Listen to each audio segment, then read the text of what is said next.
İzlədiyiniz zaman gəldi 18 apreldən 4 bürc, ən əsası 4 bürc və digər bürclərində 14.04-dən başlayaraq doğum xəritəsində və özlərində yeni bir dövr başlayacaq.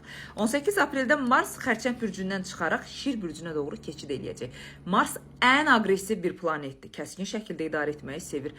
Amma buna baxmayaraq Şir bürcü isə egoistlik, ehtiras, məncilliyi aktivləşdirən və risk edici bir performansını gücləndirəcək. Marsla Şirin birləşməsi yeni bir xəritəmizdə 14.04-dən başlayaraq 18 apreldə dəyişimə başlayacaq. Bu bizi biraz imtihana salacaq. Amma biz ehtiyatlı olmalıyıq. 20 apreldən 27 aprelə doğru kəskin və aqressiv addımlarımızı, özümüzü sağlamlıqla əlaqədar olaraq, toyla, evliliklə, maddiyyata mübadiləsinə əlaqədar olaraq dayandırırıq. Çünki aqressiv bir dönəmdə olduğumuz zaman bir balaca xoşa gəlməyən Saturnun da təsiri nəticəsində biz aktivliyimizi dayandırmalıyıq. Beyin və düşüncələrimizi sadəcə planlaşdırıb hərəkətlərimizi sabitləməliyik. Buna baxmayaraq 4 bürc tam gücü olaraq aktivləşmiş bir dövrə keçəcək. Mars Qoç bürcünün planeti olduğu üçün birinci Qoça, Şirə, balıqları və əqrəbləri xüsusi bir alana çevirəcək ki, həmin alandan istifadə edərək 12 bürcün içərisində kral və kraliçə olmağı əldə edə bilərsiniz. Bu zamandan istifadə etsəz, bütün bürclər olaraq öz doğum xəritənizə belə təsir edərək